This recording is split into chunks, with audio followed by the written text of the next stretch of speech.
BST forms subscribers அனைவருக்கும் நெஞ்சார்ந்த வணக்கங்கள். இப்போ நம்ம இந்த பதிவு வந்து திருவாரூர் டிஸ்ட்ரிக்ட் நனிலம் சரௌண்டிங்ஸ்லேருந்து நம்ம பார்க்குறோம். இப்போ பார்த்திங்கன்னா டெல்டாவில் வந்து ஃபுல்லாக நிறைய இப்போ சேதம் ஆகிருக்கு. சில பேர் வந்து குருவை போட்டு இன்னும் அறுவடை பண்ணுறதுக்கு முன்னாடியே மழையில் நல்லா ஃபுல்லாக மூழ்கி அந்த மாதிரி ஒரு கண்டிஷனில் இருக்குது. இப்போ நமக்கே பார்த்திங்கன்னா நடவு நட்டு களக்குள்ளி போட்டு அடுத்து அடி உரம் போட்டாச்சு. இந்த அளவுக்கு நமக்கு ஒரு பெருசாக பாதிச்சிருக்கு. ஒரு மழையில் நல்லா மூழ்கி அதுக்கப்புறம் தண்ணி வடிய வச்சு பயிர் வந்து ஒரு இதாக தெளிஞ்சு செழிப்பாக வர ஆரம்பிச்சது. இப்போ மறுபடியும் இந்த மாதிரி ஆகிடுச்சு.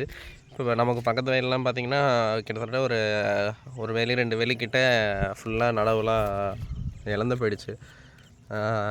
என்ன தான் பக்காவாக ட்ரெயின்லாம் நம்ம கரெக்டாக பார்த்தாலும் மழை நல்ல அடமழை பெய்யும்போது அந்த மாதிரி ஒரு 1/4 மணி நேரம் பெஞ்சாலும் நல்லா ஃபுல்லாக இருந்துருது. வாய்க்கால்லேருந்து வடியலைனாலும் பரவாயில்ல, வாய்க்கால்லேருந்து தண்ணி வழிகிற அளவுக்கு தண்ணி போகுது. ஸோ உங்கள் ஏரியாலாம் எப்படி இருக்குது, எந்த டிஸ்ட்ரிக்ட்டு, எந்த மாவட்டம், ஏதாவது நெல் பாதிச்சிருக்கா அப்படின்னு சொல்லிவிட்டு நீங்கள் கொஞ்சம் டெக்ஸ்ட் பண்ணுங்கள்.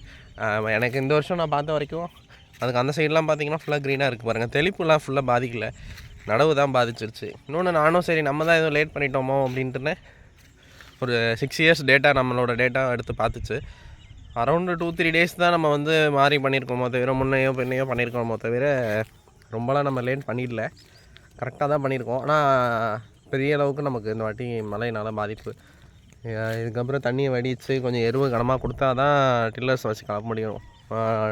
டேஸ் ஆகலை அப்படின்ற எல்லாம் தான் நட்டுருக்கோங்கிற ஒரு திருப்தி மட்டும்தான் இருக்குது. எப்படி இருந்தாலும் கொண்டு வந்துடலான்ற ஒரு ஹோப் இருக்குது. பட் தண்ணி வடியணும், இதுக்கப்புறம் நல்லா காய விட்டு ஒரு பெஸ்டிசைட் கொடுத்து அதுக்கப்புறமா உரம் கொடுத்தா தான் கீழேருந்து எடுத்து. ஏன்னா முழுகி தன்னைத்தானே ஒரு மாதிரி ஒரு இறுக்கத்துலேயே ஸ்ட்ரெஸ்லேயே இருக்கும் இல்லையா எல்லா செடியும், அதெல்லாம் கலப்பி கொண்டு வரதுலாம் ரொம்ப கஷ்டம்.